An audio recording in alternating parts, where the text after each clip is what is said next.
Hey, everybody. Welcome back to the Latched Mama Podcast. For those of you who are joining us for the first time, the Latched Mama Podcast is a podcast for mothers in the trenches of motherhood. Today, we are talking about big family stuff. And we are going to talk about tips and tricks once families get a little large. You're listening to Latched Mama Podcast. I'm your host, Melissa Wirt, busy mom of 6 and owner of LatchedMama.com. Join us each week as we talk about pregnancy, breastfeeding, postpartum, and all things motherhood. Hi, friends. Hi. It's Friday. It's been a long week here at Latched Mama. We've always make the rule that we try not to podcast on Mondays and we try not to podcast on Fridays, but we seem to always run into this. Yeah. So for those of you who do not know, Lindi and I have 12 kids combined. We each have a nice half dozen apiece. I get asked all the time if a big family was something that I planned or anticipated or dreamed of. And the answer is no to all three of those things. I honestly have no idea how I got here. I feel like I blinked and I have 6 children. Did y'all talk about any? I mean, we talked about having kids. Okay. I don't know. I honestly still don't know how we got here. I think we just kept having them. I don't know. See, Yeah. pregnancy and childbirth, like non-issues for me. And so I think that it was just kind of easy. Like it just, and one would stop breastfeeding and I would ovulate and we'd get pregnant again. And the company was growing and, you know, Eric has a job. We had the means and we just kept going. I think there's also like a little obsession with who are they? Like who's going to come out and like what this personality is going to be like. And then you just start having one and you're like, oh, that's cool. Let's have another one. Oh my gosh. Like he's really different than the first one. What's the third one going to be? Oh my gosh. It's like the Cabbage Patch But Kids. I'm like what are what 20-some-year-olds, young 20-some-year-olds are like, yeah, let's do this 4 times because like that's what we talked about. But it's like now So you look back and Yeah. you're like, we had no clue what we No were clue. talking about or No anything. No clue what was in store, what they cost. And then they get nothing. bigger and then they don't fit in places. So like now, like we watch TV every night as a family and I'm not even going to tell you what show we're on as a family right now. I actually am going to because I think it's hilarious, but we're watching Baywatch as a family right now, which is just ridiculous, but it's been remastered and it's on Paramount Plus. Is this after dinner? Yeah, this is after dinner, after bath. Okay. Catherine watches her own show on the tablet. Matthew is in bed, asleep, hopefully. And then the other 4 are on the bed fighting for this rotation that they've created of who gets mom, who gets dad, who gets dad's legs, who gets wow. mom's left arm. And it's like this full rotation. But what I'm saying is that these little tiny things that seemed somewhat doable that could fit places are now Yeah. very large things. And there are a lot of large things and they just don't kind of fit places. Yeah. And there are so many of them. Like there are moments where I like literally, I promise you, within hours of going home, minutes of probably entering my house this afternoon, I will have a moment where I'm like, oh my gosh, they're everywhere. It's like a school of fish everywhere. And their stuff's everywhere. So they're like little trails. It's like little snails. So like you know where they've gone or where they went. And Yeah. And things. it's like literally if you wonder if like as you have more kids, if you hear mom more, oh my gosh. Yeah, Because you you do. don't like I never get a full answer sometimes to one of the first mom questions before I already have it queued up. It's like the meat line, you know, like where you get like your cold cuts and you pull the number and they just start calling the numbers and you never really get caught up. Yeah, I don't know why that analogy is in my brain right now, but I feel like it's like I'm sure I told you the story when I was really busy and I was like, I kind of like got a bit snippy and was like frustrated because I mean, come on. Yeah. And I told him, I'm like, put your name on the waiting list. Like you're like 4th in line or something. Yeah. I said something like that. And so then like Gabe, who's like, you know, whenever he's around, like he'll chime in and like help parent and whatnot. It's not his job, but I remember one time I was like over one or whatever, and it was Lennox, and Lennox like, nope, she's busy. Got to put her name on the waiting list. You're 3 down the line, like. But yeah, it's like that. It's I'm like, so if someone funny. says mom one more time, like yeah. if you can't breathe or you're bleeding, like you can say mom. Uh-huh. But if I hear another mom in 30 seconds, like Like, I'm not even kidding you. It's like mom, mom, and then you're helping somebody, but you know that you have a queue. Yeah. You know that there's 3 other people. Oh, and they're not even in the same room saying mom. Yeah. They're on a different floor and in a different room. And I'm like, if your eyes are not on mine, I cannot help you right now. I asked Catherine the other night, like this was like last night, maybe the night before. I was like, Catherine, how about a daddy? How about a dad? And so then she starts going, dad, dad, dad, dad. And Eric's totally not responding to her. So I looked at her. I was like, what? And she was like, no, I'm saying dad, dad, dad, dad. And I'm like, no, I'm here to help you. What's up? No, I want dad, dad, dad. And I'm like, oh my gosh, I am going to be so it's like overwhelmed. A seagull in Finding Nemo. Mom, yes. mom. Oh. Yeah. Mess everywhere. Like literally, okay, this is a funny one. This is a funny big family story. So like last night, Baywatch ends, okay? So I have all of the ones that can talk. Matthew's asleep in his crib. Mm-hmm. And I look at everybody. I was like, all right, guys, I need to roll. This is so bad. Can't wait. I need a roll call of poop consistency today. Who is on to solid poop? Who is not? Like I just need everybody to roll call right now and check in. Who do I still need to make sure is hydrating? Who is taking their probiotics today? Because we had this little like tummy bug fly through the house and like Catherine was the only one who really threw up. Each kid had like a nauseous day, but then it was just like back end stuff. It was all part of some like snotty virus thing that they had. Mm-hmm. But like I literally went around an entire circle of children because I can't keep track of who his body is doing what at certain times. But all I know is that every single time I went to go flush a toilet in my house for like a week. Like they don't tell you that you stop changing diapers. There's always somebody pooping at dinner. Always. Like, where's so-and-so? Why are they not at the dinner table? Oh, they're going to the bathroom. They're pooping. Yeah. It's terrible. It's so funny, though. Well, you speak of mess, and it made me think of something. So, like, my kids we had some sort of plague of multiviruses, same thing, like, through the last, 10 days, right? Well, that was over Valentine's. So, my kids are in school. They're in public school. And it was over Valentine's. So, guess who has to bring Valentine's? And guess who left it to the last minute? So hold on, so the kids weren't at school, but you had to go drop off their Valentine's? Well, I didn't, but I had to get them prepared. So I'm taking you back 10 days, right before everybody got sick. And nobody took said Valentine's to school, which were really expensive Valentine's because I did it at the last minute. And we have a lot of children. Granted, 2 of them don't do Valentine's, but that's 4 times 28 Valentine's. Okay, so do they bring them so for when we class? Talk about the mess and they did not get sent to school, so they are now, yes, I have 24 sticky hands and I have 24 pencils and I just want to throw all this mess away, but it's become all over the Valentine house. Central, all over the downstairs, and it gives you a bit of anxiety. Oh my gosh. So one day I'm just gonna quickly toss it, and I'm like, that was an expensive Valentine's, mess, but I've decided I had one of those moments right at Christmas as we were trying to do stockings and presents and stuff.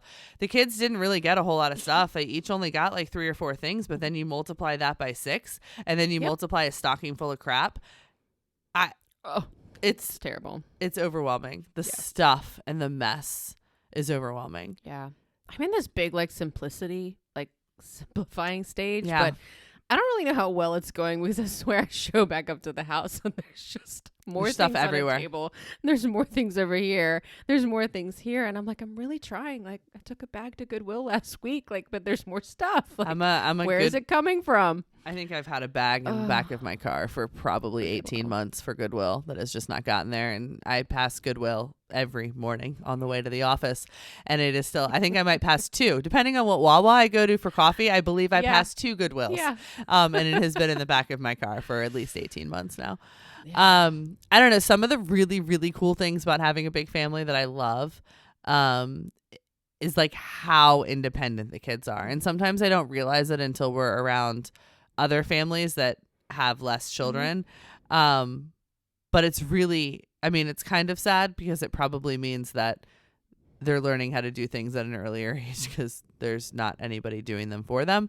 But it's still really rad to watch, what cognitive abilities and what a child can actually do when challenged and encouraged to do it. Yeah.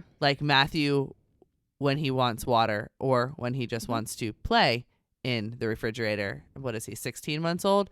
He will go find a step stool for wherever it is in the house, and he knows where to find it. It's either in the bathroom or the lunch room or whatever. He'll go find the step stool. He'll carry it over. He'll go get his cup out. He will stand up on the step stool, and he will play with the water on the refrigerator unless it's locked, which causes the largest mess ever. But at least it's just water. But it's just water. Yeah. I mean, it's not other liquid things. Yeah. But it's really fascinating, and it's really, really cool. Like Nathan, who's our oldest, who will be 11 in April, has the coolest relationship with him. It was really sweet. We were swim practice was ending the other day, and this was Wednesday, and it was super, super pretty here yesterday in Virginia. It's actually really pretty today too. It wasn't supposed to be, but and Nathan was like ending swim practice, and he's like this in between, like, you know, he's almost 11, so he like is kind of aware of like what being cool is. So like the older kids that were like teenagers were finishing swim practice, and they were like at the table next to us, and he was like, "Hey mom," he's like, "I really want to bring Matthew to the zoo tomorrow." And I was like, I think that's a great idea. And then he just kept looking over at the big kids because he like didn't know if it was cool to be like a big brother like that, and like if going to the zoo was too much of a baby thing. But he was all about making sure his little brother had this like great experience at the zoo. And then the videos just like absolutely slay me because he's just. I love that because like my oldest are two boys, and they can't have a normal conversation. It's either crazy off the wall or bickering or fighting. There's just no normal in there, but like that's their normal, but it drives me up the wall. But if I take my oldest and sometimes with my two little ones, now it was really adorable when they were like maybe 3 or 4. They've gotten a little older, so now they're almost 7, but every now and then like he gets and they play like the zombie game, and so like, he's the zombie, and you know he kind of goes after them, and then they yell and they're upset and they want him to stop, and like, but it's actually kind of cute. So like when there's years in between there, it's a really, really awesome relationship. I mean, there are so many beautiful moments. There are so many moments where like it's a family, but everybody knows everybody else's buttons, like of course, and like then the kids get old enough that they know your button, like they completely know how to push my buttons, and it's fun and it's cute and it's fun to joke around with them sometimes, but it's a really interesting thing because if everybody just starts to pick and touch everybody else, then you have like basically 6 people trying to like really like react to each other, and it just becomes a thing. I was going to go back to, you talked about kind of like breakfast or kitchen or things they learn on their own, and I do think that was one big thing for me, and it could be a tip or helpful for somebody else, is that breakfast meal, if you can help them to be independent. Because I do think as you get a larger family, our evenings are, I mean, they're kind of staggered and chunked out, like my twins and then the middle girls and the boys, but like evenings are really busy. And so if you do have a little one that you're nursing and it's late, like that morning, if you can help them be a little bit more independent, like mine learned to use the toaster, and it's a simple piece of equipment. We even have plastic, they call them grabber nabbers, and so they can use those safely to get the waffles out. But we had some simple breakfast things, some Eggo waffles. We got the little twisty cereal containers on top of the counter, so they weren't like dumping cereal boxes. They could just take a little bowl and go do some twists and get some cereal, like some really simple things that like, I'm not in there making like this big breakfast. So if I was up early with the little ones, the twins, when they were nursing and younger, the older ones could easily get something breakfast related to kind of help. And they love that. They don't like me making their breakfast anymore. Like sometimes they'll be like, no, I want to put the waffles in. I want to do it. And that's been going on since they were honestly like 2 to 3. Yeah. I think like one of the comments I made, because this topic today came directly out of the podcast group on Facebook. So if you guys aren't in there, go join it and tell us what you want us to talk about. But I basically said you just have to lower all expectations. Like I have such a lower expectation to what my house will look like at the end of a day. And sometimes some days are better than others. Sometimes, you know, the house is clean at the end of the day. Sometimes it's not, but I can tell you on those Saturdays where I know my body like needs to rest and I want to be with my children and I don't want to be constantly kind of bickering at them or yelling at them or fussing or whatever to clean up after themselves or whatever. I mean, they need to clean up a little bit better than they do, but I know my house is going to be a nightmare. Does that change maybe if we can entertain on a Saturday night or what our Sundays look like? Yes. But that is one of the things that I had to let go of, because with more kids, comes more creativity, comes more mess, comes more meals, comes more everything. And I think that just lowering that expectation, that like not keeping up with the Joneses, like we have a nice house, but you would walk in, it's very, very well loved right now. Yeah. No, I agree with that. I was trying to think of what else. I think like someone mentioned car seat stuff. I mean, that's honestly, if you can get a bigger car, but that's not always in everybody's means. But I mean, because I had 6 in 7 years, and it just could they all fit in the minivan? Like fit in a car seat? Yes. But could I access it? No. So we ended up bumping up to, like, we had a Ford 350, like a different vehicle, and then we had a Transit. But, you know, you can't really get around those. They got to sit in what they need to sit in. So So we have a fleet of old minivans, I call them. And then we have a Transit as well. The Transit is only when all of us go out together, which doesn't actually happen very often. Not because we're not together very often, but because bringing everybody out is just a lot. To be honest, we don't either. So it's just a huge kind of undertaking. You know, like a vacation or something like that. But we're very rarely actually all in the car together these days. I have to feel like really, really into it, and like then lower my expectations. Like, and just because it's sometimes easier just not to go anywhere. And I think it's also post-COVID a little bit too. And everybody's sick right now, because then when one kid gets sick, you pretty much have to guarantee it's going to go through all of them, which is a really hard thing. It used to make me a lot more anxious than it does now, and I don't know why.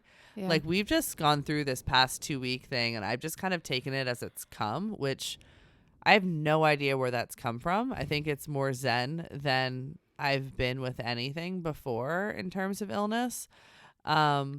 Maybe it's because there's just really nothing going on. Like, we don't have any vacations planned. We don't really have anything and it's really nice when your kids are homeschooled. I mean, because we already have childcare set up and stuff. So most of the time, as long as they don't get sick too, life still can go on for the most part.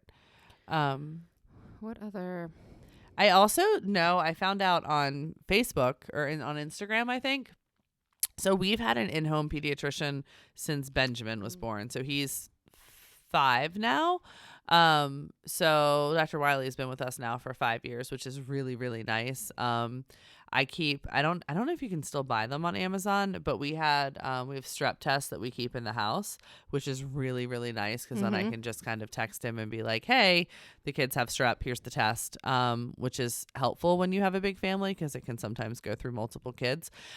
But there is a new concierge pediatrician practice that's opening in Richmond, and also I think it's a chain, or I don't know what you call it. I think I've seen the post. Lindsay did the photo shoot for it, which is why it popped up on my feed. Okay. But it's almost like a Dispatch Health. Yeah. I think it looks like, but it's for kids. But pediatrics, yeah. Yeah. So they'll come out and they'll do breathing treatment, or they'll, come really do a strep test or something like that, which is really, really helpful when you have a big family, especially when you're home with them and you would have to cart all of said children places. That's what I was going to say, is we got to 6, and that is like the one thing that I can't stand trying to make and call for appointments. Yeah. Doctors is okay. Dentist, that's even worse. I don't know when so-and-so's gone. We usually chunk them out, and I do 2 and 2 and 2. But honestly, by the time I do 2 and 2 and 2, 3 to 4 months has passed, and then it's right back to the next one. And I feel like I can't keep up. So that's a little... I do doctor. Crazy, but I do doctor. Eric does dentist. So if you do have a partner, if you do have a partner and you are getting that big family and those things that need to happen, and that substantial weight that just seems to be exponential for every kid that you have, that's a really good thing. But I mean, it's interesting because there are so many perks to having a big family, and I love almost all moments of it. But that weight, because each kid's going to be different. So like Nathan has a reading tutor, Alex has speech, Caroline is just Caroline, and then then Benjamin has speech and has swim lessons, and like it's just each of those kids, I feel like sometimes I'm so overwhelmed because I want them to excel and succeed and give them all that that we can possibly give them. But then how many hours are there in the day? And do you have transportation to and fro? I mean, we've talked about this with yours. I mean, you've been steadfast that you do one thing. Like each kid gets one activity, where I'm like, no, if you only give each kid one activity, where is their opportunity to be an Olympian, or how do you know that they're not going to be some superstar magician? No, maybe, or but like also musician you have more or time. something. You guys have more time. I have a little bit more time, but not during the day, like homeschool, if they could get a homeschool activity. So during the day, but then we start trying to go to evening swim practice. I know. And if you want to see our life turned upside down, it's when we're not all around the dinner table at night.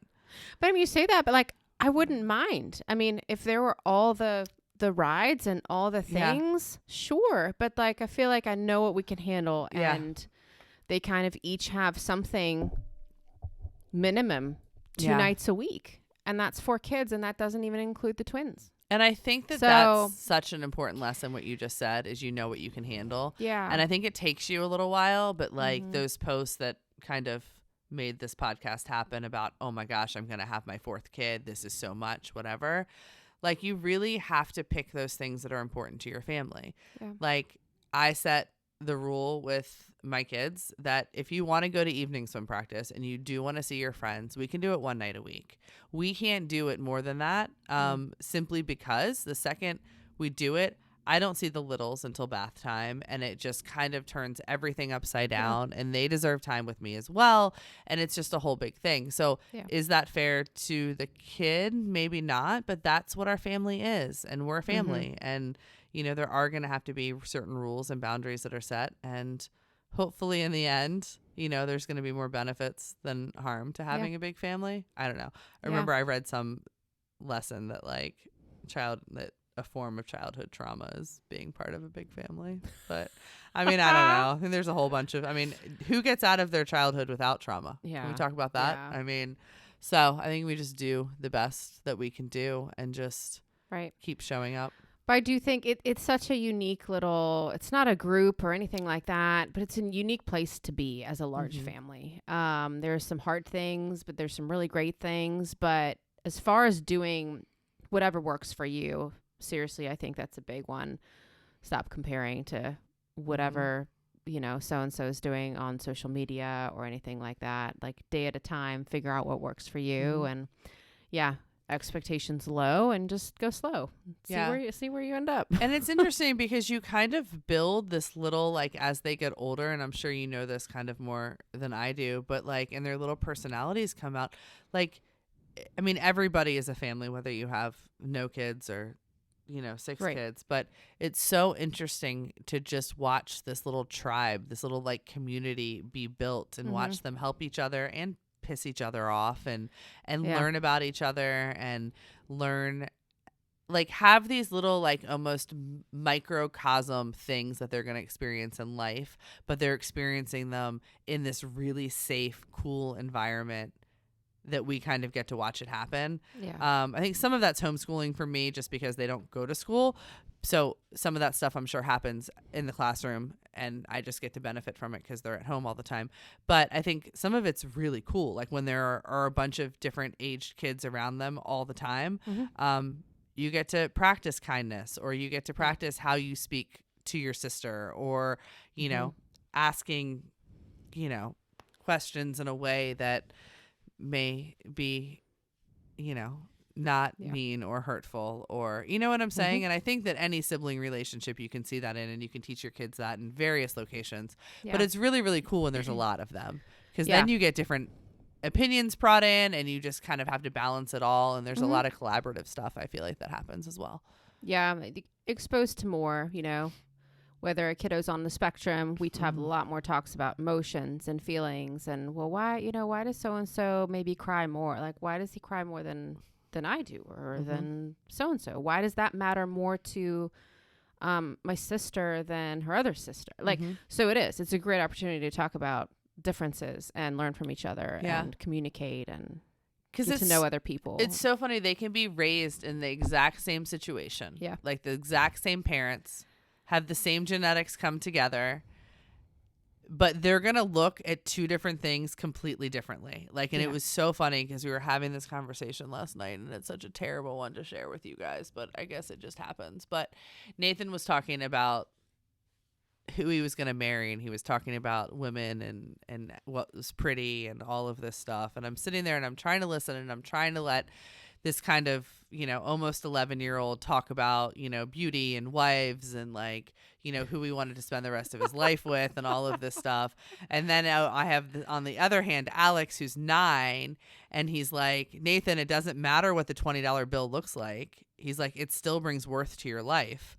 And I'm like, Of course, Alex. What, Alex? And he was like, well, Mom, he's like, just because a bill may look a little bit more tattered and worn doesn't mean that $20 isn't still worth $20. He's like, and sometimes that tattering and wornness of that bill is actually going to make it worth more. And I'm like watching them have this conversation. I'm like, Alex, where did you ever learn that? He's like, oh no, it just came from my brain. And then Nathan's like, can I ask if Nathan's just staring? Like, yeah, no. Nathan's like, what, Alex, dude? no, it matters what they look like. And Alex is like, no, it doesn't. I mean, and it's just these conversations that are just like, as your kids get older, big family or not, that just, it's like this. Makes your head explode. I don't think I'm doing this the right way, but if this is the wrong way, I'm still doing it my best. And I don't know. I don't know. I've got nothing. It's just so funny.